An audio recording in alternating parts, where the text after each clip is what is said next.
Bonjour mes bien-aimés, nous continuons sur ce thème que nous avons commencé à aborder la semaine dernière, qui est le caillou dans la chaussure. Effectivement, je vais vous parler de ce thème en termes de péché. Ce thème, ça parle de péché. Je vais vous expliquer que ce thème m'est venu parce que j'ai vécu une expérience avec le Seigneur qui utilise toujours... D'ailleurs, quand vous êtes prédicateur de la parole de Dieu, en général, Dieu utilise souvent les exemples de tous les jours, les choses en fait qui sont adaptées à la situation du moment pour pouvoir vous aider à enseigner la parole. C'est ce que Jésus faisait avec les paraboles. Il utilisait les choses qui étaient, je vous disais la semaine dernière, il va pas forcément prendre quelque chose, vous allez chercher quelque chose, c'est pas forcément écrit dans la Bible, parce qu'en fait, il faut adapter en fait ce que la parole de Dieu à votre situation actuelle. Donc, il parlait par exemple du blé de l'ivraie dans les paraboles, et vous, en fait, Dieu va vous utiliser la parole de Dieu d'une autre façon. Moi, c'était cette histoire de caillou dans la chaussure et de mouche, et je vous expliquais que c'est une histoire de péché, qu'en fait, quand tu marches, quand un caillou rentre dans ta chaussure, c'est très compliqué, tu as du mal à avancer, tant que tu n'as pas retiré ce caillou, tu peux pas avancer, en fait, ça fait mal, c'est très désagréable et en fait, tu peux pas continuer. C'est pareil avec la mouche, je vous prenais l'exemple de la mouche, c'est une bestiole que je déteste sur cette terre, entre autres, hein, mais c'est pas la seule, mais c'est celle-là à laquelle on est le plus facilement confronté. Il y a les serpents aussi, je déteste cette bestiole, vraiment, je déteste cette bestiole. Ça n'a rien à voir avec le fait qu'il est maléfique ou pas, parce que le serpent, Dieu l'a créé. Donc, à la base, c'est pas une mauvaise bestiole, c'est pas un mauvais animal, c'est le diable qui a utilisé le serpent, tout comme il va utiliser toi, moi, pour faire ses œuvres. Et c'est devenu maintenant le symbole du mal, en fait. Mais à la base, le serpent a été créé par Dieu, n'oublions pas. Donc, il y a des bestioles que je déteste, entre autres, serpents, mais particulièrement les mouches. Les mouches, c'est vraiment le truc le plus courant, comme le péché. On parlait de différents types de péchés tout à l'heure, la semaine dernière, pardon. Et en fait, le péché, en fait, rentre tellement facilement dans nos vies et des fois, on ne s'en rend même pas compte. Il y a une telle facilité, mais après, ça devient, quand tu es un enfant de Dieu, quand tu marches, tu veux marcher en nouveauté de vie avec le Seigneur, ça va te déranger le péché. Et je vous ai expliqué en grand 1, je vous ai dit que ce thème, on va le traiter en 3 parties. Grand 1, c'était le péché, la définition du péché, l'origine du péché et les différents types de péchés. Je vous ai donné la définition du péché qui vient du monde de tir à l'arc qui est rater la cible. En fait, ce que Dieu fait, c'est que quand il t'a envoyé sur la terre, il t'a envoyé avec une mission, et cette mission-là, c'est cette mission. C'est pas, vous savez, vous êtes dans la vie de tous les jours, quand vous essayez de faire quelque chose et que vous n'y arrivez pas, vous essayez, vos proches, les gens qui vous aiment, qui vous apprécient, vont vous dire, essaie encore, c'est pas grave, même si tu n'as pas fait tout à fait la bonne chose, le plus important, c'est que tu aies essayé. Dieu, en fait, il n'est pas comme ça. Dieu, en fait, il t'a équipé d'une certaine façon, il t'a programmé, voilà, d'une certaine façon, et il attend à ce que tu vas faire va directement aller dans la cible. Et la problématique, c'est que nous, on a tendance à aller à côté. Par exemple, Dieu veut que tu sois, je sais pas, pasteur, on va prendre le domaine de l'église, veut que tu sois pasteur, et toi, tu décides d'être, je sais pas, prophète, par exemple, alors que tu n'es pas programmé pour être prophète. Parce que peut-être à un moment donné, tu as prophétisé.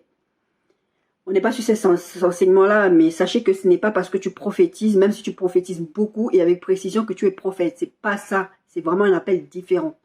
Donc, ne va pas commencer à programmer sur tous les toits que tu es prophète, parce que je peux vous assurer, pour vivre ça, que les combats qui sont liés aux prophètes sont des combats lourds. C'est énorme et vous risquez votre vie tout le temps. Petite parenthèse.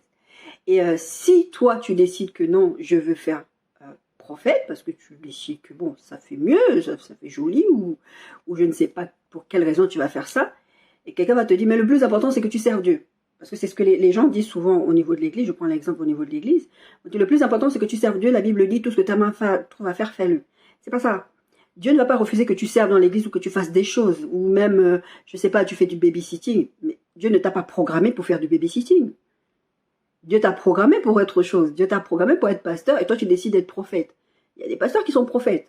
J'en suis un exemple. Et je sais que je ne suis pas la seule. Mais ce que je veux dire par là, c'est que si tu es programmé pour quelque chose, ce n'est pas... Tu as une cible. Et le péché, en fait, c'est de rater la cible pour laquelle Dieu t'a envoyé sur cette terre. Parce que la plupart du temps, quand on parle de péché, on n'a pas tout à fait dit ça la semaine. On n'a pas abordé ce point-là. Mais comme je dis souvent, il y a des choses, c'est tellement évident pour moi, des fois... J'en parle même pas, c'est après quand je regarde les notes, je regarde la vidéo, je dis, oh, j'ai oublié de le dire. En fait, la plupart du temps, quand on parle de péché, On va parler de désobéissance, mais dans le sens, par exemple, des péchés sexuels, les trucs vraiment évidents, genre le mensonge, le vol, le meurtre. Là, on va dire que c'est des péchés. Mais ce que vous devez comprendre en tant qu'enfant de Dieu, mes amis, mes bien-aimés, c'est que le fait que vous ayez été programmé pour une mission, et que vous n'êtes pas dans le cadre de cette mission-là, et que vous ne faites pas ce pourquoi Dieu vous a envoyé sur la terre, vous êtes en train de pécher contre Dieu. Donc on a vu la définition de péché, on a vu l'origine, je vous ai expliqué l'histoire d'Adam et Ève, je vous ai dit, le premier péché d'abord c'était le diable, mais bon on a dit que le diable, son cas était réglé, mais il fallait comprendre d'où vient ce problème de péché, parce que Satan a péché contre Dieu, Dieu l'a rejeté. Dieu a dit c'est bon, parce que Satan n'a pas la possibilité de se repentir, parce qu'il n'est pas créé à l'image de Dieu. L'être humain est créé à l'image de Dieu. C'est pour ça que l'être humain a cette possibilité de rédemption que n'ont pas les anges en fait. Une fois qu'un ange s'est rebellé contre Dieu, il est damné pour l'éternité. C'est fini, il est maudit, il va aller en enfer. D'accord? On verra le verset là. Et la problématique, c'est qu'on a tendance à... On vit dans un monde où on vous fait croire que la bonne chose, c'est la mauvaise chose, et la mauvaise chose, c'est la bonne chose. Et en fait, le diable, vu qu'il a été rejeté par Dieu, qu'est-ce qu'il fait? Il va pousser l'homme à aller et à se rebeller contre Dieu au quotidien. C'est pour ça, cette histoire de péché original, on parle d'Adam et Ève, mais en fait, le premier pécheur, c'est Satan. Et Satan, lui, son travail, c'est de saper tout ce que Dieu fait, c'est de casser tout ce que Dieu fait, de briser l'image de Dieu dans l'homme, de faire croire que, bah tu sais, l'enfer, ça n'existe pas, on parlera un peu d'enfer tout à l'heure. Tout ce que tu fais, fais-le. En fait, c'est tes émotions, ton bien-être, tout ça, ça c'est bien. Et Satan nous fait croire ça. La Bible dit que le Dieu de ce siècle a aveuglé votre intelligence. En fait, il fait tout pour minimiser, je vous disais la semaine dernière, il va faire tout pour nier ou pour minimiser le péché, pour faire croire que c'est rien. On a parlé de péché mignon la semaine dernière. On a parlé donc, en grand 1, on a parlé de toutes ces choses-là.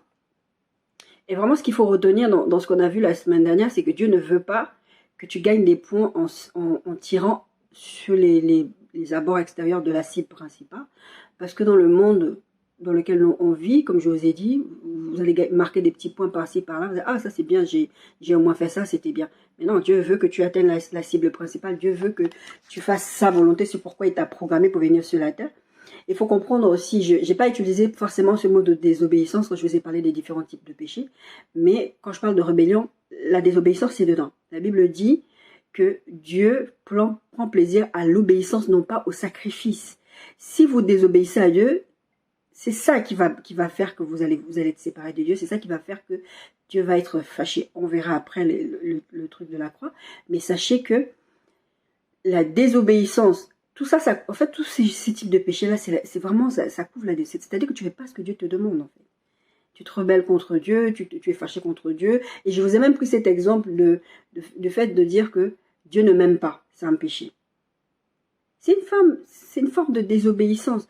Quand Dieu veut te faire du bien, quand Dieu te dit, je vous ai pris cet exemple encore de Mériba et tout ça, en disant que l'histoire de tenter Dieu là, c'est aussi, c'est un péché. Pourquoi? Parce que vous êtes en train de dire à Dieu, Seigneur, tu m'envoies quelque part, et maintenant, moi, je ne vais pas y aller parce que je vais souffrir là-bas, ou parce que pourquoi tu ne me donnes pas la provision alors que Dieu a prévu la provision. C'est un péché.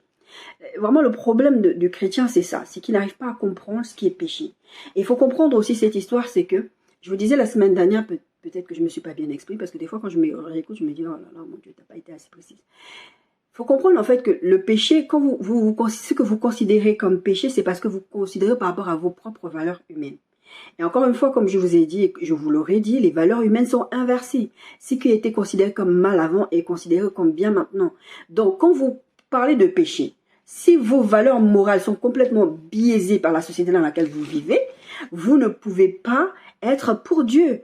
Parce que vos valeurs vont changer. Parce que la société, soi-disant, elle évolue, mais elle n'évolue pas. En fait, votre histoire de bien et de mal ne doit pas dépendre dans la société dans laquelle vous vivez. Vous devez avoir un truc fixe, stable, qui ne bouge jamais. Et ça, c'est la parole de Dieu. La parole de Dieu ne bouge pas. Bien sûr, il y a des gens qui essaient d'interpréter la parole de Dieu en disant « Ouais, mais ça, c'était les anciens temps, maintenant c'est comme ça, le monde moderne. » Non, Dieu ne change pas. La Bible dit que Dieu ne change pas. Sa parole ne change pas. Et sa parole ne va pas revenir à elle sans avoir produit l'effet pour lequel elle a été envoyée.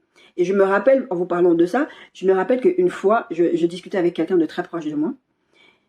Et je me suis dit, mais je disais à Dieu, enfin, quand j'ai fini cette conversation avec cette personne, j'ai dit, mais Seigneur, cette personne un jour, tu vas la frapper sur la bouche pour qu'elle revienne à toi.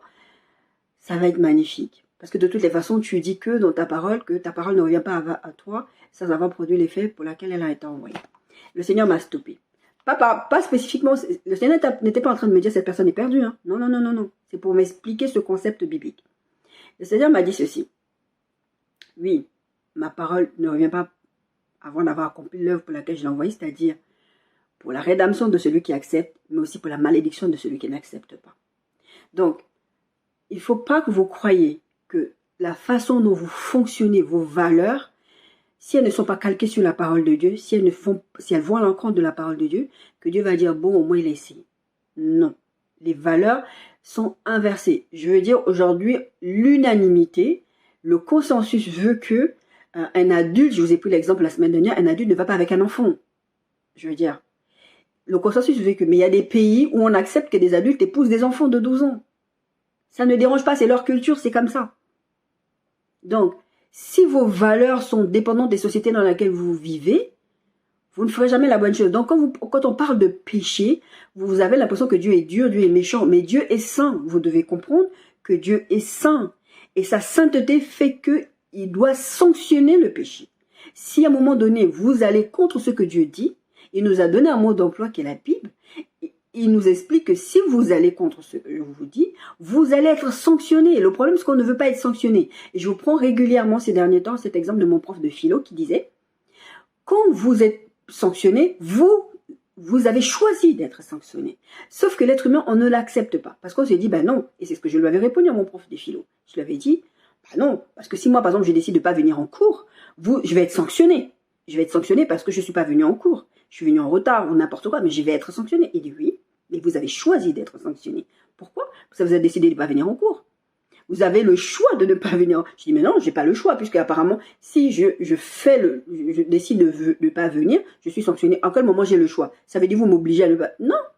Et en fait, l'être humain, c'est ça la négociation qu'on a avec Dieu. On est tellement dans cette négociation-là qu'on refuse que Dieu puisse être comme ça. C'est pour ça que maintenant, les gens vont te dire l'enfer n'existe pas. Quand j'étais en train de faire mes recherches, j'ai appris que une des choses que les témoins de Jéhovah rejettent, c'est l'enfer. Ils disent que l'enfer n'existe pas. Que c'est bon, je vais pas rentrer là-dedans, je n'ai pas envie. Franchement, ça m'a... J'étais là, j'ai dit, mais les pauvres, franchement. Enfin bref, Dieu est saint, Dieu ne peut pas laisser à ce qu'on fasse ce qu'on veut. N'oublions pas que Dieu a créé la terre et tout ce qui s'y trouve. D'accord? Donc, Dieu ne peut pas laisser qu'on fasse des choses et dire que c'est pas grave. Et nous, on a envie de vivre tellement notre vie, on a envie de faire des choix qui n'ont pas de conséquences. Et on verra les conséquences aujourd'hui. En grand 1, donc on a vu le péché, l'origine du péché, la définition du péché, les différents types de péché. Je vous ai dit que le premier péché, c'est contre Dieu. C'est transgresser la loi divine. Et le deuxième péché, c'est contre nous-mêmes. Et le troisième, c'est contre autrui qu'on fait. Et Satan, en fait, je vous disais, Satan, en fait, il nous entraîne toujours à commettre le péché. Mais, encore une fois, je vous ai dit, Satan ne peut pas vous forcer à faire ce que vous ne voulez pas faire. Satan n'a pas le pouvoir de vous obliger à aller où vous ne voulez pas aller. Quand vous allez quelque part où vous ne voulez pas aller, c'est parce qu'à un moment donné, vous lui avez laissé une porte ouverte. Maintenant, il a un pouvoir sur vous. D'accord? Je vous en ai parlé plusieurs fois dans plusieurs vidéos quand je vous parle du fait de Satan. Ne maudit pas, ne laissez pas les portes ouvertes à Satan. Je passe en ces deux vidéos-là. Mais sachez que Satan ne peut pas vous forcer. L'histoire de la mouche, c'est ça. Vous ouvrez quelque chose pour aérer chez vous, je ne sais pas. Chez moi, actuellement, je n'ai pas de hôte. Donc, quand je vais cuisiner, vu que l'appartement dans lequel je suis maintenant, c'est ouvert, je n'ai plus de différenciation entre la cuisine et le salon. C'est ouvert, c'est une cuisine ouverte. Alors que jusqu'à présent, j'ai toujours eu des cuisines séparées. Je peux fermer la porte quand je cuisine, j'ouvre la fenêtre, je cuisine, j'évacue. Mais là, je suis obligée d'ouvrir carrément la baie vitrée du salon, qui fait que les mouches rentrent. On est en plein été, on est en plein dans la saison, et les mouches entrent. Et une fois que la mouche est entrée, même si ta baie vitrée elle est grande ouverte, elle ne ressort pas. Elles ne ressortent pas, les mouches. Et le péché fonctionne comme ça. Vous avez ouvert une porte au péché, l'ennemi entre.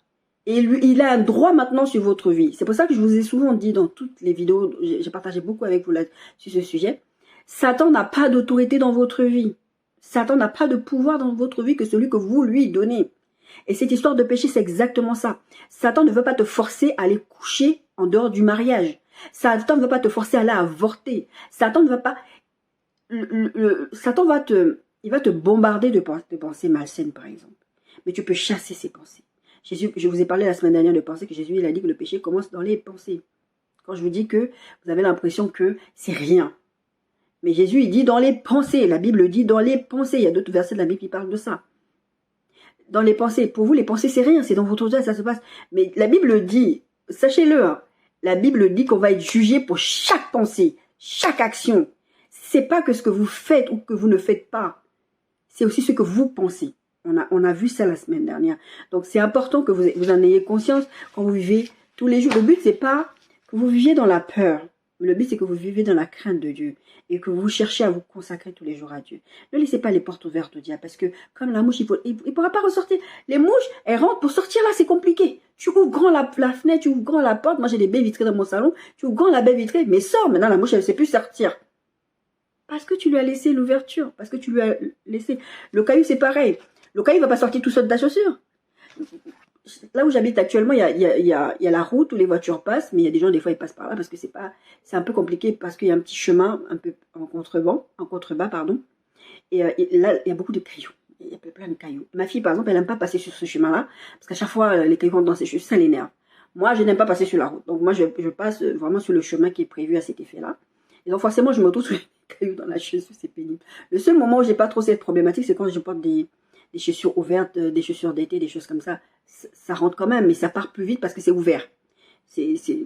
Bon, bref. En tout cas, tant que je ne retire pas le caillou de ma chaussure, le caillou il va être là. Et tant que j'emprunte ce chemin-là, je prends toujours des cailloux. D'accord? Si vous empruntez certains chemins, et quand je parlais par exemple d'immoralité sexuelle la semaine dernière, si vous empruntez certains chemins, vous allez vous retrouver dans les mêmes péchés. Et des fois, vous comprenez même pourquoi vous retombez à chaque fois, mais c'est parce que vous en empruntez les mêmes chemins. Si vous prenez le chemin safe, le chemin de la consécration, le chemin vraiment de marcher de victoire en victoire avec le Seigneur, vous n'allez pas tomber. On verra les solutions. Vous n'allez pas tomber. Je vous dis ça, c'est pas pour vous condamner, vous juger. Je vous dis des expériences que moi-même j'ai vécues. Je vous en parle très très souvent. Je suis très très ouverte par rapport à ça. C'est pas parce que j'ai rien d'autre à faire que de vous raconter ma vie. C'est pour vous dire que des fois, quand j'ai cherché des témoignages sur les situations que je vivais, je n'en trouvais pas vraiment. Parce que les gens, il y a des situations, c'est trop tabou, on n'en parle pas. Surtout les femmes, il ne faut pas parler des femmes, la pornographie, tout ça. Il y en a plein qui sont dedans. Et il faut en parler. Et la problématique aussi, c'est que une fois que vous avez laissé entrer ces choses-là, le diable, en fait, il va vous faire croire que c'est rien. Au bout d'un moment, ça va devenir c'est rien. Il ne va rien t'arriver. Comme il a dit à Adam et Ève, mais non, vous n'allez pas mourir. Et parfois, en fait, vous n'avez pas conscience, on va voir, c'est un grand 2 aujourd'hui, vous n'avez pas conscience qu'en fait, le péché a des conséquences. Et je vous disais que on n'en a pas conscience parce que des fois, les répercussions ne sont pas physiques ou elles ne sont pas là immédiates. Vous ne faites pas la corrélation entre des situations que vous vivez ou que vos enfants vivent ou que certains, enfin, plutôt on va parler plutôt de vos enfants, votre conjointe vivent relatif à votre péché. Dieu avait frappé David et tout le peuple avait été frappé aussi. Jusqu'à ce que David dit non, s'il te plaît, punis-moi moi, pas le peuple. Vous allez me dire oui, c'est parce que c'était un leader, etc. Mais sachez que même dans le cadre du foyer, quand la Bible dit moi et ma maison nous servirons le Seigneur, vous êtes une maison. La Bible parle souvent de maison, vous êtes une maison. C'est-à-dire les choses qui sont faites dans le cadre de la maison, ça peut vous toucher. D'accord? Pas si vous êtes consacré à Dieu. Attention. Si vous êtes consacré à Dieu, vous marchez dans la sainteté, dans la consécration, etc. Ça ne va pas vous toucher. Ça n'aura aucun impact sur vous. Mais si vous avez des vies comme ça un peu dissolues ou que vos enfants, vous ne les plongez pas dans le sang et vous-même vous êtes dissolu, sachez que vos enfants vont faire la même chose. C'est pour ça que vous avez des familles où le père est alcoolique, les enfants deviennent alcooliques, la mère se prostitue, la fille va se prostituer ou les enfants vont se prostituer, le père battait, les enfants battent. C'est des trucs qui se perpétuent. Vous n'avez pas conscience peut-être que le péché est entré à un moment donné quelque part et ça ne veut plus sortir. Vous avez des familles entières où les femmes ne se marient pas, où il n'y a pas de mariage, où il y a des divorces. Mais c'est des ramifications de conséquences du péché. Et la problématique aussi dans les conséquences du péché, je vais vous donner les points, ne vous inquiétez pas. Dans les conséquences du péché, c'est que en dehors du fait que des fois on n'a pas conscience en fait que les situations que nous sommes en train de vivre, par exemple des blocages financiers, on a parlé par exemple du manque de pardon, la semaine dernière, une des formes de péché, le manque de pardon, les péchés mignons. Quand je vous parlais de péchés mignons, les gens, en fait, ils vont dire, lui, il m'a trop fait de mal, je ne peux pas pardonner, je ne pardonnerai jamais, ça c'était trop grave. Par exemple, s'il y a des meurtres, des viols, des choses comme ça. Mais sachez que si vous ne pardonnez pas, Dieu ne vous pardonne pas. Et très souvent aussi, il y a des bénédictions que vous ratez parce que vous ne pardonnez pas. C'est au-delà du fait que Dieu ne vous pardonne pas. C'est vraiment que la libération de vos finances, de votre vie, passe par le pardon. Donc il y a des choses que vous ne vivez pas et vous n'en avez pas conscience que vous êtes bloqué. Vous allez dire, oh, le diable m'a bloqué, c'est si je suis bloqué, ceci, cela. Mais vous n'avez pas conscience que c'est une des conséquences du péché. Vous reportez à plus tard. Il y a un exemple dans la Bible où c'était avec quand Moïse est décédé, Josué a pris la suite. En fait, Dieu avait donné l'instruction depuis Moïse déjà que quand vous allez arriver à Canaan, vous allez aller faire la guerre à ces peuples-là, vous allez détruire ces peuples, vous allez faire ci, vous allez faire ça. Et en fait, eux, ils ont guerroyé. Je pense qu'ils étaient épuisés. Et c'est exactement ça que Satan veut faire dans vos vies de tous les jours. Vous épuisez au point que vous ne luttiez plus contre le péché. Que vous arrivez à un moment où vous dites, comme je vous ai pris cet exemple déjà de ce jeune homme, un chantre chrétien, qui était dans l'homosexualité, mais qui ne pratiquait pas ce péché activement. Il luttait dessus, il était dessus, mais au lieu de faire régner Jésus dans sa situation, il luttait avec ses propres moyens. À un moment donné, il était épuisé, il s'est dit non, Dieu est amour, c'est Dieu qui m'a fait homosexuel, je vais vivre mon homosexualité. Et il y a des églises qui sont tenues comme ça, mais c'est pas des vraies églises. Vous comprenez bien que c'est contre la parole de Dieu. Donc, vous arrivez à un moment donné dans votre vie où en fait, vous n'arrivez même plus à vous battre, vous êtes épuisé. Et cette histoire de ce peuple-là, Dieu leur avait dit, détruisez-les, ne laissez rien. Et à un moment donné, ils le faisaient. Quand ils sont arrivés à un moment, ils n'arrivaient plus. C'était maintenant à l'époque de Josué.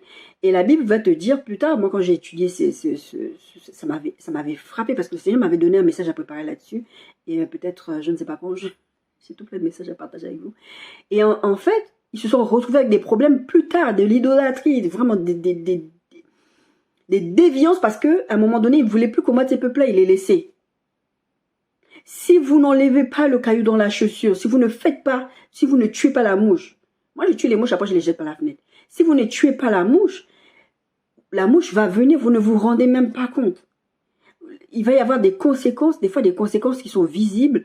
Je vous mettrai, si je retrouve le screenshot de cette photo que j'avais faite. Une fois, j'ai cuisiné du poulet. Oh là là.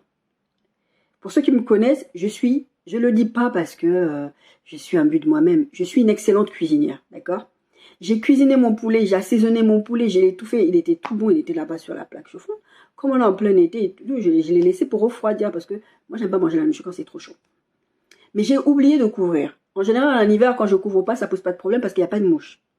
Mais là, j'ai complètement oublié qu'on est en plein été, couvre toute ta nourriture quand tu cuisines.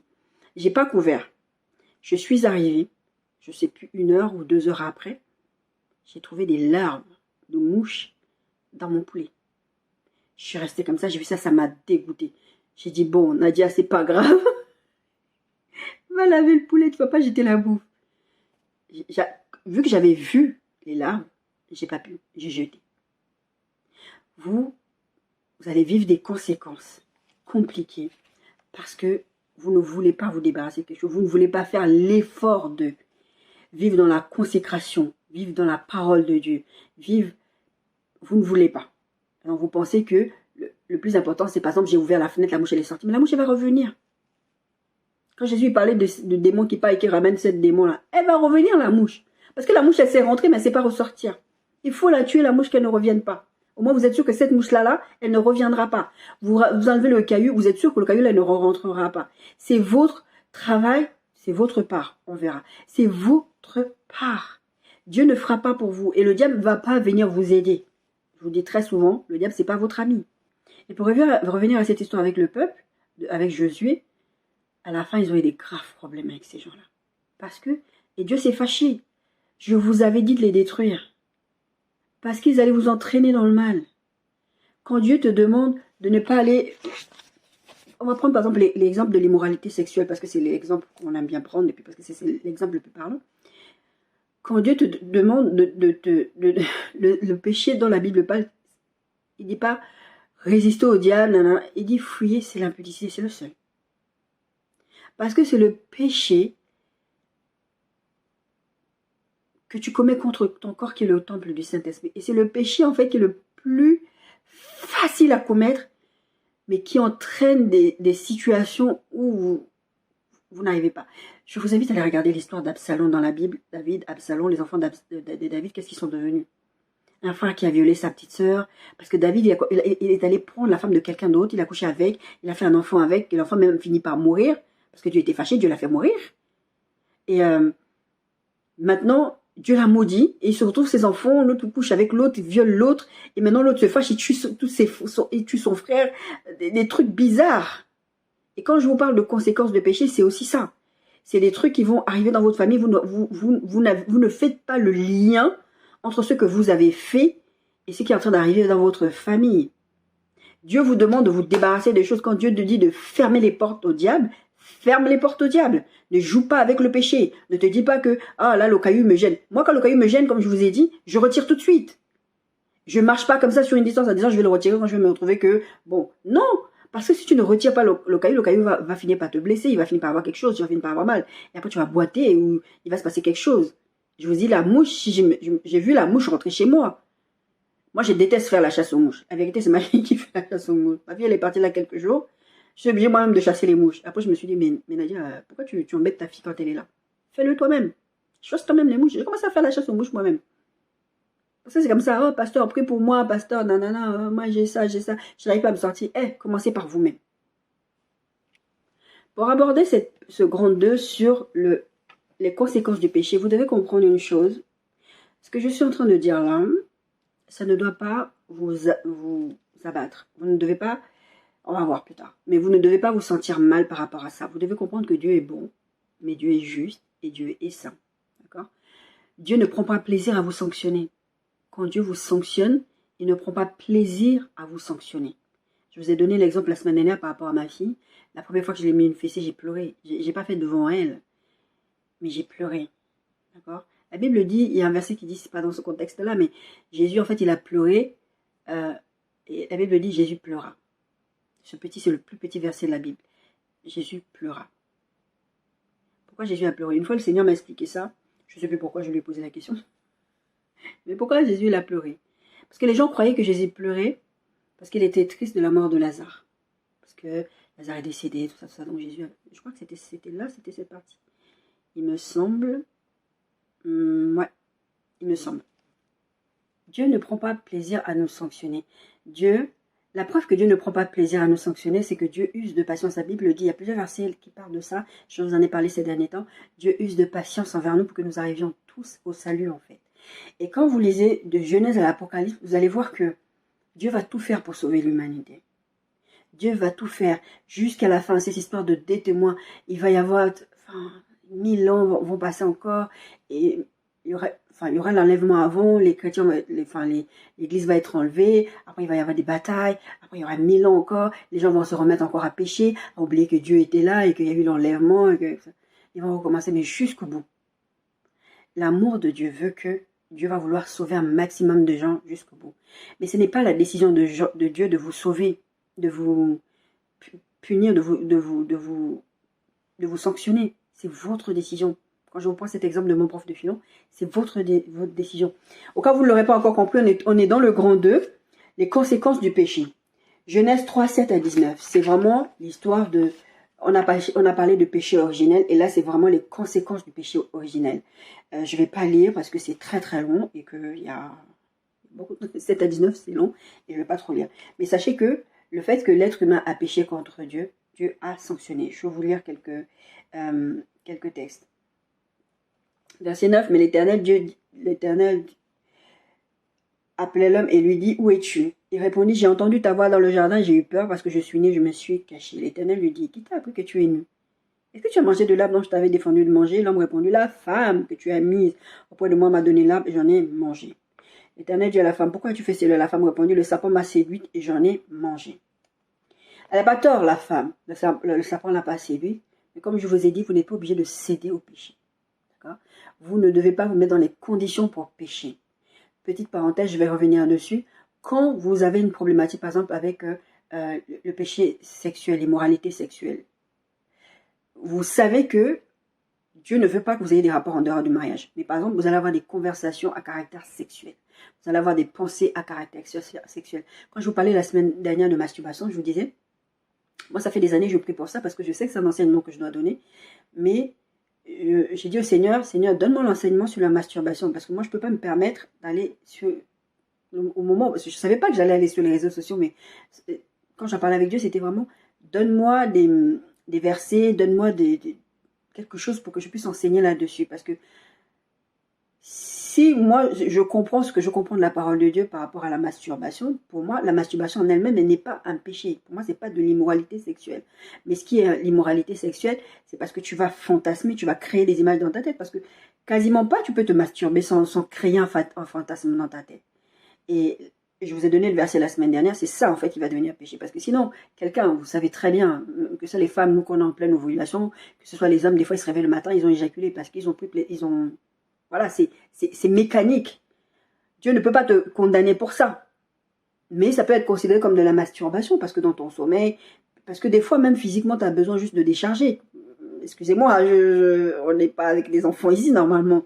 Mais ce que je veux dire, c'est que tu dois à un moment donné relâcher quelque chose parce que le corps est fait pour que quelque chose doit être relâché à un moment donné. Tu peux pas parce que ce soit, par exemple chez les hommes, c'est très fréquent. Dans leur sommeil, ils vont relâcher parce qu'il faut que ça sorte. Je suis désolée, je ne sais pas comment l'aborder sans paraître... parce qu'on est sur les réseaux sociaux, on est sur YouTube. Je ne veux pas que cette vidéo soit censurée. Donc j'essaie de trouver des thèmes qui ne vont pas faire que la vidéo soit censurée. Donc en tout cas... Voilà, comme je ne sais pas vraiment, j'ai demandé au Seigneur, et je sais que je ne suis pas la seule à penser ça, il y a d'autres enseignants qui pensent aussi, mais c'est plus simple, et je comprends que c'est plus simple de dire aux gens ne vous masturbez pas. Parce que forcément, allez, 99% des cas, vous n'allez pas le faire sans avoir des pensées. D'accord? Donc c'est pour ça je n'enseigne pas souvent là-dessus. Je n'enseigne pas souvent sur... J'en parle, quand j'aborde le sujet de l'immoralité sexuelle.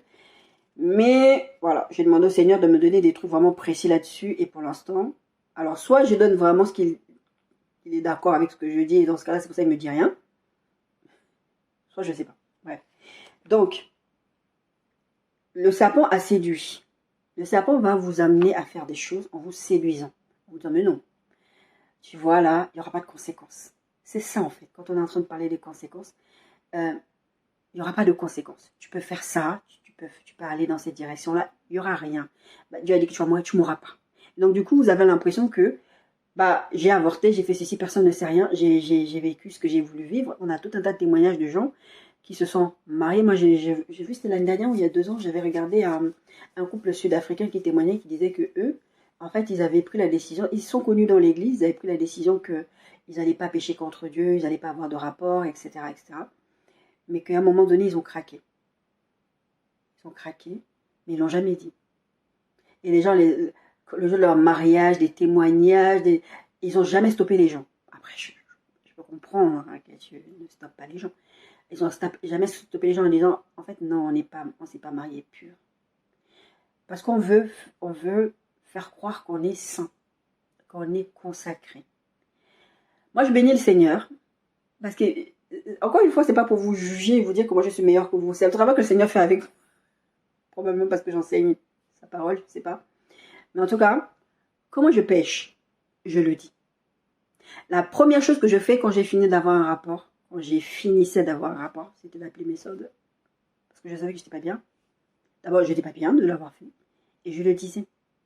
Parce que je ne voulais pas que le diable ait quelque chose à venir me tourmenter. Malgré ça, ça le faisait quand même. Et je vivais dans la culpabilité. Le diable va te séduire, te dire il n'y aura pas de conséquences à ce que tu es en train de faire. C'est ce qu'il a fait avec Adam et Ève. Et finalement, ils se retrouvent chassés. Et il y a tout un tas de malédictions qui vont à ça. Les femmes qui vont maintenant accoucher dans la souffrance, que l'homme va maintenant obtenir la nourriture, la sueur de son front, etc.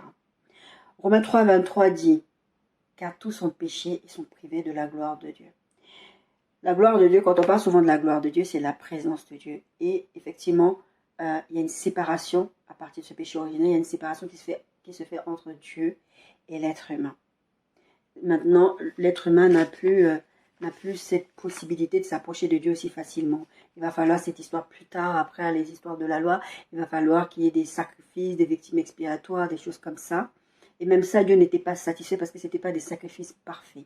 Il a fallu que Jésus vienne, on en parlera, pour que ça devienne des sacrifices parfaits. Et c'est la séparation de la présence de Dieu, c'est la séparation physique et c'est aussi la séparation spirituelle. Et le serpent, quand il vient séduire, il vient dire, en fait, en gros, il vient leur dire, vous ne mourrez pas. En fait, il parle de séparation physique. Il dit, littéralement, vous n'allez pas mourir. Mais il faut que vous sachiez que la séparation spirituelle est encore même pire. Parce que l'apôtre Paul disait, la mort m'est un gain. C'est-à-dire que si tu meurs dans le Seigneur, il disait que je meurs, que je vais chier dans le Seigneur, je suis bien. Si vous mourrez physiquement et que vous n'êtes pas régénéré et que vous n'êtes pas dans le salut, c'est ce qu'on appelle, je vous ai parlé la semaine dernière, du blasphème contre le Saint-Esprit, vous avez rejeté Dieu, vous avez rejeté le salut et vous persistez dans votre vie de ne pas croire que Jésus est venu mourir à la croix, vous êtes séparés de Dieu éternellement et vous irez en enfer. On parlera un tout petit peu de l'enfer aujourd'hui, d'accord? Et les gens n'en ont juste pas conscience. Et ils veulent croire que, ben non, un Dieu si bon, on les aura tous au paradis, Dieu ne pourrait pas faire ça. Et il y a des conséquences. Comme je vous disais tout à l'heure, Dieu est saint. Dieu ne peut pas laisser quelque chose d'injuste se produire sans sanctionner. Il doit répondre. Dieu ne peut pas laisser quelque chose de mauvais arriver sans répondre. Ce n'est pas parce que vous ne voyez pas forcément les conséquences que Dieu ne répond pas. Encore une fois, on parle là par exemple de séparation spirituelle, de séparation physique. Physiquement, vous allez voir des choses se produire. Vous allez peut-être comprendre, vous allez peut-être pas comprendre, mais toujours est-il que quand c'est physique, je vous ai pris l'exemple de ce jeune homme la dernière fois qui avait fait un rêve, Jésus lui a apparu, lui disant réponds-toi en fait. Il a dit non, toi tu es qui? Pourquoi tu veux me parler d'abord? Il savait que c'était Jésus, puisque même il a dit dans sa vidéo. Il savait que c'était Jésus. Il a dit mais lui il est qui? Et l'autre, le styliste dont je vous parlais, le petit screenshot que je vous ai mis, lui en fait, il faut comprendre que ce monsieur-là c'est un homosexuel. C'était un homosexuel. Et il passait son temps à dire des choses, et je vous ai mis le petit screenshot, il disait, tu as envoyé Noé, tu as détruit la terre, tu as fait ceci, moi je te rejette quand même. En gros c'était ça, si vous avez lu le petit screenshot, je vous le remettrai, c'était ça. Je te rejette quand même, je veux continuer à vivre ma vie de péché. Et tu rejettes, le gars il est mort. Et ça part à lui, c'est l'enfer. De toutes les façons, c'est que je ne comprends pas. Les gens qui rejettent Dieu, qui disent que Dieu n'existe pas. Pourtant, quand les gens meurent, vous aimez bien dire, oh, il est parti au ciel, il est parti au paradis. Le ciel, là, qui là-bas? Vous pensez que n'importe qui entre dans le ciel comme ça? Vous rejetez Dieu, mais vous voulez aller au paradis. Le paradis, le concept du paradis, c'est par rapport à quoi? Qu'est-ce qui vous fait croire à l'intérieur de vous qu'il y a un paradis et un enfer? La loi de Dieu est gravée dans votre cœur, vous le savez. Mais vous rejetez Dieu et vous décidez que la vie que vous voulez mener, c'est la vie que vous voulez mener. Le péché entraîne des conséquences et souvent graves dont vous n'avez pas conscience. La séparation entre Dieu et l'homme, la mort physique et spirituelle, on en a un peu parlé. La colère et le jugement de Dieu. L'enfer, on va en parler. Les souffrances physiques, morales et psychologiques, les maladies, tourments, l'enfer, la culpabilité aussi. L'endurcissement des cœurs. C'est les conséquences du péché, hein. D'accord? Et ensuite, en gras 3, on va voir l'œuvre de la croix. Alors, le petit point de la séparation de Dieu et l'homme, mort physique et spirituelle. On en a un peu parlé, je vais pas trop revenir là-dessus, mais je vous donne ce verset qui est Éphésiens 2, 1 à 2. Vous étiez morts par vos offenses et par vos péchés, dans lesquels vous marchiez autrefois, selon le train de ce monde, selon le prince de la puissance de l'air et l'esprit qui agit maintenant dans les fils de la rébellion. Les fils de la rébellion, c'est ce truc, je vous en ai un peu parlé la semaine dernière, où vous vivez comme vous voulez. Vous êtes contre Dieu. Mais vous êtes les ennemis de Dieu. Mais pour vous, je vous ai pris cet exemple de ce styliste, non, ou de ce jeune homme-là. Le gars, il a fait une fois sa vidéo. Je crois le lendemain, ou je sais pas quoi, il est mort. Jésus, il est qui? C'était, Dieu savait qu'il allait mourir. Dieu ne l'a pas puni. Parce que il a voulu le tuer, il ne voulait pas lui laisser l'occasion de se repentir. Mais mes bien-aimés, Dieu sait quand vous allez mourir. La semaine dernière, je vous disais que la vie ne vous appartient pas. Vous ne savez pas quand vous allez mourir. C'est possible que Dieu les frappe de mort comme ça, parce que Dieu peut le faire. Mais c'est possible aussi que c'était pas une punition de Dieu, que c'était son temps. Et quand Dieu a pris la peine de venir lui parler à ce jeune homme-là, c'était pour qu'il se repente, parce que Dieu savait que c'était son temps. Lui, il ne le savait pas, mais Dieu savait. Jésus lui a apparu en rêve, et il lui a donné la possibilité de se repentir, il a refusé. L'autre Silas, pareil. Il savait, le gars, il avait fait sa publication, c'était en avril, quelque chose comme ça, juin. Et en décembre, il est décédé. C'est vrai qu'il y a beaucoup d'écrits qui sont sortis d'articles en disant « mais Dieu l'a puni ». Possible. Mais possiblement que tout simplement, comme Dieu connaît, Dieu est le maître des temps et des circonstances, Dieu connaît quand est-ce que tu vas quitter cette terre-là. Et Dieu, en fait, veut que tu t'es réconcilié avec lui parce que la vie ne t'appartient pas. Et il veut que tu t'es réconcilié avec lui aujourd'hui. C'est ton jour de réconciliation avec Dieu. Mais bien aimé, s'il vous plaît. Ça, c'est un truc qui me fait beaucoup pleurer. C'est de voir des gens mourir loin de Dieu. Et quand vous allez faire des derniers sacrements, vous allez faire tout ce que vous voulez, vous êtes séparés de Dieu. C'est fini. Quand tu es sur cette terre-là, tu es vivant, réconcilie-toi avec Dieu. Le péché entraîne des conséquences graves. Je vous ai parlé de la séparation entre Dieu et l'homme, la mort physique et la mort spirituelle. La Bible parle de la première mort, qui est la mort physique. Et la deuxième mort, c'est la mort spirituelle. C'est qu'on va arriver, c'est vraiment la séparation entre Dieu et l'homme pour l'éternité. Vous le savez déjà quand vous mourrez, parce que comme je vous ai dit, aujourd'hui, les gens qui meurent dans le Seigneur, ils vont tout de suite auprès du Seigneur. Et les autres, ils sont dans un endroit bien... C'est pas l'enfer. Ils vont pas en enfer. Ils vont pas directement en enfer parce que l'enfer est déjà créé, mais l'enfer n'est pas encore ouvert. D'accord? Ensuite, la colère de Dieu et le jugement de Dieu. La colère et le jugement de Dieu, vous pouvez vivre dans certains événements. Dieu peut être très en colère contre les gens. Récemment, je regardais des vidéos qui sont passées par exemple là aux États-Unis. Une église a fait, je sais plus, c'est une manifestation de la Gay Pride, parce que c'était la Pride Month le mois dernier, là, qui vient de se finir le mois de juin. Et à cette église-là, ils avaient utilisé le temple pour faire une manifestation pour la communauté LGBTQ, je sais pas quoi. Et la colère de Dieu, le jugement de Dieu, a frappé cette église-là. Elle s'est enflammée. Elle a pris feu. C'est-à-dire que Dieu, sur cette terre-là, il peut vous frapper. Il peut frapper des gens. Ils vont vivre des situations catastrophiques. Vous allez avoir des catastrophes parce que Dieu, il va dire non. À l'époque de Noé, là, c'est ce que Dieu a fait. Le jugement de Dieu. De dire que non, là, vous êtes trop sale. Comme Dieu use des patience, les gens se disent, en étant les temps de la grâce, ça n'arrivera pas. Parce que c'est écrit dans la Bible, de l'ampleur de ce qui s'est passé à l'époque de Noé, ça n'arrivera pas. Effectivement, quand il y a un tsunami, je ne sais pas où en Asie, ça ne couvre pas la terre. Et à l'époque de Noé, ça avait couvert la terre. Alors de cette ampleur-là, Dieu ne le fait plus. Mais Dieu continue à exercer son jugement. Je me suis toujours posé la question sur le coronavirus, même si on va dire c'est l'être humain, tout ce que vous voulez. Ce n'était pas un jugement de Dieu. C'est possible. Mais Dieu peut frapper d'une façon que vous n'en avez pas conscience. Ce sont des conséquences du péché. Vous vivez salement. Et vous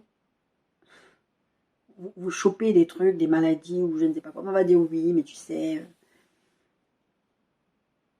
Vous n'avez pas conscience de ça.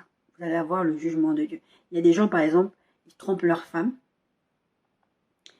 et rien ne va leur arriver. Toi, enfant de Dieu, là. Non pas que Dieu est injuste, attention. Je dis rien ne leur arrive, rien de ce... Je vous dis depuis tout à l'heure, des fois, il y a des choses qu'ils vont vivre, ils ne se rendent même pas compte. Il y a un pasteur qui avait témoigné ça, il disait, c'est pasteur Roland Delot qui avait prêché une fois, je ne sais plus, je crois, il parlait aussi de péché. Et je ne sais plus. Oui, il parlait de péché, je crois. Et il a dit qu'il avait un ami à lui, le monsieur pasteur, consacré et tout ça, il ne trompait jamais sa femme. Une seule fois. Une seule fois, il a trompé sa femme. Et dans des conditions, mais vraiment, j'ai envie de dire, atténuation un peu, circonstance atténuante. Dans le sens où l'autre question l'a séduit. Parce qu'il y a des femmes qui sont comme ça, esprit de Jézabel, là. Elles vont chercher à détruire votre foyer. Mais vous devez faire comme Joseph, fuir l'impudicité, fuir le péché. Vous devez résister aux assauts du diable dans votre vie. Mais comment vous allez faire ça? Par la parole de Dieu. Et ce monsieur, il a trompé sa femme. La seule fois où il a trompé sa femme, il a attrapé le sida. La seule fois où vous allez pécher contre Dieu, vous allez tomber enceinte. Je vous dis souvent, les enfants sont une bénédiction de Dieu. Mais c'est un péché que vous n'allez pas pouvoir cacher. Bien sûr, il y en a qui vont dire, je vais aller avorter. Il y a des choses que vous ne pouvez pas cacher. Il y a des femmes qui sont allées avorter, elles sont mortes. Parce qu'elles voulaient cacher leur péché. Il y a plein de choses que d'autres personnes vivront d'une certaine façon. Ce ne sera pas un jugement ou la colère de Dieu. Je vous ai lu ce verset la semaine dernière sur les fils de la rébellion. Dieu va les frapper. Vous allez vivre quelque chose comme ça. Et Dieu ne va pas laisser passer. Pourquoi? Parce que vous êtes les enfants de Dieu. Les autres, à la limite, qui ne sont pas des chrétiens, qui ne sont pas des enfants de Dieu, Dieu les réserve déjà pour leur jugement. Ça ne veut pas dire qu'eux, ils ne vivent pas des choses, mais ça veut dire que Dieu va être plus dur avec vous. Parce que vous êtes ses enfants. Parce que vous ne pouvez pas flirter avec le péché. Vous ne pouvez pas jouer avec le péché. Ça veut dire que ce que lui, là, lui, il faut que vous compreniez, les païens sont des hôtels 5 étoiles pour le diable. C'est les amis du diable. Ils marchent avec le diable. Tant que vous n'êtes pas réconcilié avec Dieu, là, vous êtes un ami de Dieu, du diable et vous êtes un ennemi de Dieu. Donc Dieu, il te réserve déjà pour un jugement. Il y a déjà la colère de Dieu sur toi. Mais toi, enfant de Dieu, si l'autre, tu te mets à faire ce que l'autre fait, tu vas voir comment Dieu va réagir avec toi. Dieu n'aura pas le même comportement avec toi parce que tu n'es pas censé avoir ce comportement-là. Les souffrances physiques, morales et psychologiques. 1 Corinthiens 11, 18, 26, 32. Et d'abord, j'apprends que lorsque c'est l'apôtre Paul qui parlait par rapport à cette histoire de Sainte-Seine, et j'apprends que lorsque vous vous réunissez en assemblée, il y a parmi vous des divisions. Je vous ai dit la dernière fois, un des péchés que je vous ai dit, les divisions. Vous pensez que c'est rien, c'est pas... les petits péchés mignons là, c'est rien, division, on va les dire. J'apprends parmi vous qu'il y a des divisions et je le crois en partie. Car toutes les fois, verset 26, que vous mangez ce pain et que vous buvez cette coupe, vous annoncez la mort du Seigneur jusqu'à ce qu'il revienne. C'est pourquoi celui qui mangera le pain ou boira la coupe du Seigneur indignement sera coupable envers le corps et le sang du Christ. Que chacun donc s'éprouve soi-même et qu'il mange le pain et boive la coupe. Car celui qui ne mange et boit sans discerner le corps du Seigneur mange et boit un jugement contre lui. C'est pour cela qu'il y a parmi vous beaucoup d'infirmes et de malades et qu'un grand nombre sont morts. Si nous nous jugions nous-mêmes, nous ne serions pas jugés. Mais nous, quand nous sommes jugés, nous sommes châtiés par le Seigneur afin que nous ne soyons pas condamnés avec le monde. Dieu châtie ses enfants. La Bible dit que si Dieu ne nous châtie pas, c'est que nous sommes des enfants illégitimes. Là, je parle des chrétiens. Quand je parle de péché, dans ce cas-là, c'est des chrétiens. Vous avez des maladies psychosomatiques, psychologiques, dépression, tout ça. Vous êtes des chrétiens. Il y a des choses que vous n'êtes pas censés avoir. Mais vous les avez parce que vous jouez avec le péché. Et Dieu, il n'a pas que d'autre choix de vous frapper et de vous châtier pour que vous repreniez, l'apôtre dit, pour que vous ne soyez pas condamnés avec le monde. Parce que si vous êtes dans une vie de péché, c'est-à-dire que c'est une vie de tous les jours, ce n'est plus, vous n'avez plus ce truc où vous êtes tombé, d'accord? Vous tombez. La Bible dit, 7 fois le juste tombe, il se relève. Vous pouvez tomber dans le péché. D'accord? Ça arrive, ça nous arrive à tous. Mais le but, ce n'est pas d'arriver à ce point de dire, bon, moi, Dieu m'a créé comme ça, c'est bon, je continue à vivre comme ça. Le truc, c'est de ne pas renoncer, de ne pas se dire que moi, je renonce maintenant à continuer à vivre dans la sanctification, parce que de toutes les façons, c'est trop dur. Dieu ne veut pas que tu arrives à un moment dans ta vie où tu te dis que c'est tellement dur que tu ne vas pas y arriver. Tu vas y arriver. D'accord, mon bien-aimé? Vous avez des infirmités. Et il parle de boire la coupe et le sang. Mais sachez que ce n'est pas simplement le fait de prendre... Peut-être vous allez vous dire, si je ne prends pas la Sainte Seine, c'est bon, je suis épargné. Mais sachez que vous avez le Saint-Esprit normalement qui habite en vous. Vous êtes censé être un enfant de Dieu. Quand vous désobéissez à Dieu, vous vivez dans le péché va entraîner des conséquences dans votre santé. Le péché va provoquer des troubles chez vous. Et c'est David qui disait, tant que je me suis tué, je me consumais, mes os se consumaient, quelque chose comme ça. Vous avez des maladies qui sont créées par le péché. Quand Dieu a créé l'être humain, à la base, l'être humain était parfait. Plus les êtres humains avancent, plus il y a des maladies. Vraiment, moi des fois je tombe sur des maladies, mais je me dis c'est quoi ça? Tu comprends que c'est le péché a tellement déformé l'ADN de l'homme, a tellement déformé l'homme, que l'homme se retrouve... Attends, vous croyez que Dieu voulait qu'un homme, un être humain, naisse sur cette terre sans bras, sans jambes? C'est pas normal, c'est un truc du péché originel. Ça veut pas dire que quelqu'un qui est sans bras ni jambes n'appartient pas à Dieu. Vous avez ce Nick, je sais plus comment il s'appelle, qui est un chrétien, il est né sans bras, sans jambes. Mais ça, c'est un truc de péché originel, ça. Ce n'est pas son péché de tous les jours qui fait que. Il y a ce texte avec Jésus où Jésus devait aller guérir ou délivrer quelqu'un, je ne sais plus. Si je trouve le texte, je vous mettrai. Où les disciples disent, mais qui a péché, lui ou ses parents? Jésus dit, non, ça n'a rien à voir. Aucun des deux. Ce que je suis en train de dire, c'est pas toutes les situations que vous allez vivre, des maladies que vous allez vivre, ou les difficultés que vous allez vivre sont liées au péché. Mais il faut savoir, l'apôtre Paul dit dans ce texte qu'on vient de lire, il faut savoir discerner le sang et le corps de Christ. Il faut savoir discerner ce qui vous arrive, si c'est de l'ordre du péché ou pas. Parce que si c'est de l'ordre du péché, il faut traiter le péché à la source. Il faut traiter pour que vous sortiez de ça. Si vous avez une maladie qui est créée, qui est pour origine le péché, vous devez traiter ça pour que vous ne soyez plus malade. Si vous avez quelque chose que vous vivez dans votre vie, c'est à cause du péché, il faut traiter. C'est simplement ça. Mais il ne faut pas mélanger. Il ne faut pas se dire que à chaque fois que quelqu'un a un problème comme ça ou telle maladie, c'est un peu comme avec les rêves. C'est pas parce que vous voyez un rêve, vous voyez par exemple, je sais pas, un chien dans un rêve, que c'est l'aspect d'impudicité. Non. Dieu peut utiliser un chien parce que justement, la symbolique du chien, dans la vie de tous les jours, le chien c'est l'ami de l'homme. Ça dépend comment votre rêve est agencé. Donc, vous n'allez pas dire parce que telle personne souffre de telle maladie ou quelqu'un est malade que c'est forcément que quelqu'un a péché. Jésus disait clairement à ses disciples, non, ni l'un ni l'autre. C'est pour que la gloire de Dieu se manifeste dans cette situation. Jésus, il parlait même pas de la problématique. Il n'est pas là pour dire qu'il y a un problème. Il faut que ce problème-là soit géré et lui, il était là, il faut que le problème soit géré. On s'en fiche de comment ça a commencé. Mais ce que vous devez savoir, c'est que ça n'a rien à voir ni avec son père ni avec lui-même. Il n'avait pas péché. Jésus il est venu pour détruire les œuvres du diable, qui a commencé déjà depuis l'histoire du péché originel. Je voudrais quand même aborder l'histoire de l'enfer. Je vous ai parlé de la séparation entre Dieu et l'homme, je vous parle beaucoup de l'enfer. Je sais qu'il y a pas mal de gens qui savent c'est quoi l'enfer. Et l'enfer, c'est un lieu d'extrême tourment. L'enfer, c'est un lieu de châtiment divin. Dieu a créé l'enfer pour le Satan et ses démons. L'histoire de Lazare, le pauvre, et de l'homme riche. Je ne sais pas si vous connaissez cette histoire, c'est un monsieur qui s'appelait Lazare. C'est pas Lazare, l'ami de Jésus, c'est une autre histoire. Et il y a un homme riche, la Bible dit, il y avait un homme riche qui était vêtu de pourpre et de lin et qui chaque jour menait joyeuse et brillante vie. Un pauvre nommé Lazare était couché à sa porte couvert d'ulcères. Il souffrait déjà dans sa tête. Déjà, il était pauvre, en plus, il était malade physiquement. Ça, je vous disais tout à l'heure, le fait que quelqu'un soit malade, ce n'est pas forcément un signe que quelqu'un a péché. C'est juste que c'est sa condition, c'est sa maladie. Donc, le pauvre nommé Lazare était couché à sa porte couvert d'ulcères et désireux de se rassasier des miettes qui tombaient de la table du riche, et même les chiens venaient encore lécher ses ulcères. Le pauvre mourut et fut porté par les anges dans les seins d'Abraham, et le riche mourut aussi et fut enseveli. Alors, il y a cette histoire à la Bible, je ne vais pas tout lire, qu'à un moment donné, le riche est tourmenté. D'accord?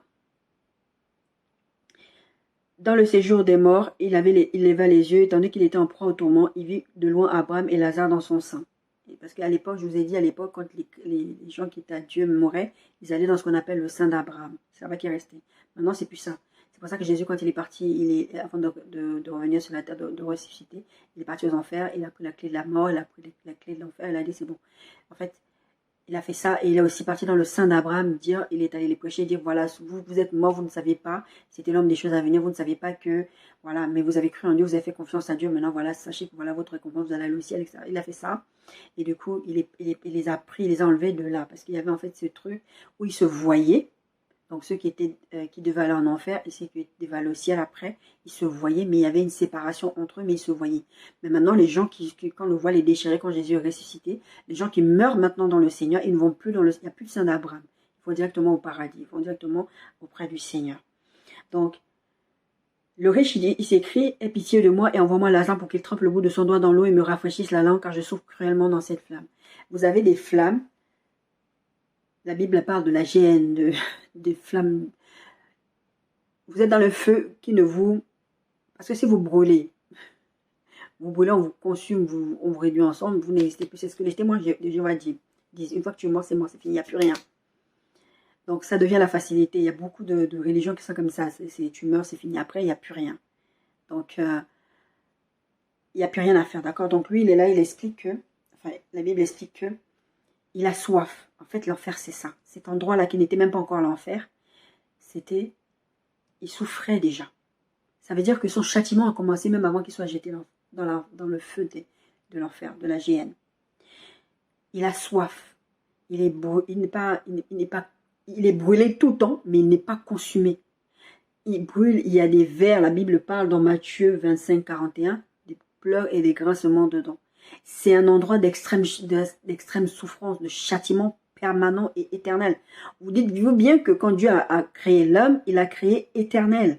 Quand il dit créant l'homme à notre image, c'est créant l'homme à l'image de Dieu qui est esprit. Un esprit, quand Dieu l'allume, il ne l'éteint pas. D'accord? Un esprit vit éternellement. C'est Dieu qui a décidé comme ça. Il peut éteindre un esprit. Ce serait facile comme ça. Mais quand il crée un esprit, il n'éteint pas l'esprit. D'accord? Les anges ne mourront pas. Ils vont être les démons ne mourront pas, ils vont être jetés au feu. Satan ne mourra pas, il va être jeté au feu. Lui aussi va subir le même sort que tous les... Vous vous rendez compte que la Bible dit que l'enfer a été créé pour Satan et ses démons, et vous, êtres humains, vous allez aller en enfer. C'est pas votre place. Je trouve ça triste quand même que les êtres humains puissent aller en enfer. Donc, c'est un endroit où tu as soif tout le temps. Il y a des vers qui grouillent sur toi. Tu es brûlé en permanence sans te consumer. Ça veut dire que même tu vas même pas mourir. Ça va même pas te brûler, te consumer au point que tu vas être réduit en cendres. Tu vas souffrir éternellement. Donc, tu as ces souffrances physiques-là que tu vas ressentir. Tu vas avoir soif en permanence. Vous imaginez, vous allez dans un endroit, vous avez chaud. Imaginez l'été où là vous êtes. Vous avez soif. Je ne sais pas si vous avez déjà vraiment vécu la soif et vous voulez boire, vous devez boire, mais vous avez la possibilité, vous cherchez, tant que vous n'avez pas bu, vous devenez dingue. Moi, je suis quelqu'un qui souffre de sécheresse buccale à cause des traitements que je prends. C'est dur. Le pire, c'est quand je dois aller faire des examens médicaux, comme on me dit, il ne faut pas boire. Mon Dieu, 12 heures avant, il ne faut pas boire, mais c'est compliqué. Imaginez-vous en enfer toute l'éternité. Ça veut dire que toi, tu vis éternellement, pas de faim. Vous n'êtes plus dans la frise du temps. Le temps est fini, le temps c'est sur cette terre-là. Le temps, à un moment donné, ça sera fini cette histoire de temps. Mais éternellement, en train de souffrir. C'est ça l'enfer. Non seulement vous souffrez, mais en plus vous êtes séparés de Dieu. Parce qu'à la fin, vous allez avoir conscience, c'est quoi, de ce que c'est que la séparation d'avec Dieu. Jésus en avait conscience, c'est pour ça qu'il a dit, Seigneur, éloigne-moi cette coupe. Il ne voulait pas être séparé de Dieu. Il n'avait jamais été séparé de Dieu. Il ne voulait pas. Il a pris tous nos péchés, il a porté ce fardeau-là, mais il ne voulait pas. Parce qu'il savait c'était quoi être séparé de Dieu. Vous, enfants de Dieu. Il y a plein de versets qui parlent de l'enfer. Luc 16, 19, 31, Matthieu 25, 41, Matthieu 25, 30 à 32, Apocalypse 21, 8, 25, 30. Je vous mettrai les screenshots, mais je voudrais m'arrêter là. Je ne veux pas trop tergiverser sur l'enfer. Je pense que ce que je vous ai dit à peu près là sur l'enfer, ça devrait vous suffire. Ce n'est pas un endroit pour vous, mes bien-aimés. Dieu vous aime tellement, il ne veut pas vous voir là-bas. Ce n'est pas un endroit qui a été créé pour vous. Dieu a voulu sanctionner Satan et ceux qui se sont rebellés contre lui dans le ciel quand il y a eu cette bataille dont je vous ai déjà parlé. Il n'a pas prévu que l'être humain devait aller là-bas. Donc, l'être humain a cette facilité d'accuser Dieu. Quand je vous parle du fait que l'histoire du péché, l'histoire de se dire que ah non, un Dieu si bon ne veut pas avoir créé l'enfer. Un Dieu si bon, il est tellement bon, il est tellement gentil. Je vous dis toujours la gentillesse, là, ce n'est pas un fou d'esprit. Dieu n'est pas gentil. Dieu ne fait pas dans les sentiments. Dieu ne fait pas dans le sentimentalisme, d'accord? Il faut qu'il y ait quelqu'un qui soit au-dessus, qui ne va pas se laisser tenter par « Ah, j'ai pitié ». Élie avait tellement pitié de Saül, qu'il priait Dieu pour que Dieu épargne Saül. À un moment donné, Dieu lui a dit « Arrête de prier pour lui ». Il va arriver des moments dans vos vies, Dieu va dire « Stop maintenant ». Ça m'est arrivé où Dieu m'a dit d'arrêter de prier pour une personne en particulier. Parce que Dieu, ouais, ok, tu pries pour ses besoins, il te demande à chaque fois de prier pour ses besoins. Maintenant, ça suffit. Il faut qu'il me donne sa vie. Tu ne pries plus pour lui.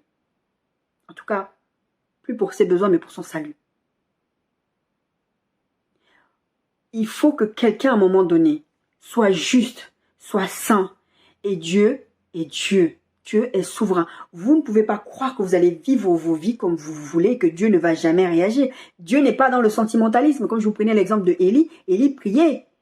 Élie voulait que Dieu épargne Saül parce que Saül s'était rébellé contre Dieu. Saül avait désobéi à Dieu et c'est à cause de Saül qu'il y a ce verset de la Bible qui dit « Dieu ne prend pas plaisir au sacrifice mais à l'obéissance ».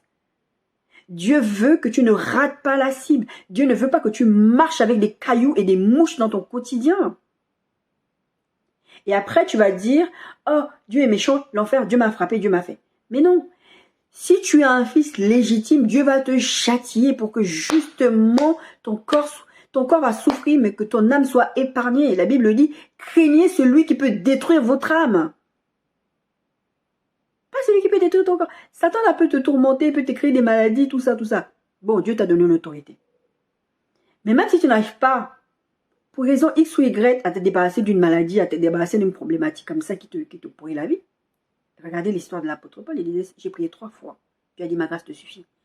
Même si vous souffrez physiquement, là. Les amis de Daniel, ils disaient, mon roi, Dieu peut nous délivrer de ce problème-là. Je ne sais plus si c'était la fosse au lion ou si c'était la fournaise ardente. Il dit, mais même si Dieu ne le faisait pas, nous, on ne va pas se compromettre. Ça veut dire que même si Dieu ne vous délivre pas de la situation dans laquelle vous êtes, comme l'apôtre Paul, c'est pas grave. Restez attachés à Dieu. Allez-y, je vous invite mes bien-aimés, je vous mettrai les textes. Allez-y lire c'est quoi l'enfer. Vous n'avez pas envie d'y aller. Je vous parle de la séparation physique, de la séparation spirituelle, mais d'autres conséquences. On a parlé aujourd'hui en grand 2. Je sais que je suis beaucoup restée là-dessus, mais c'est important. J'ai même pas fini. C'est important que vous compreniez que le péché, c'est pas un jeu.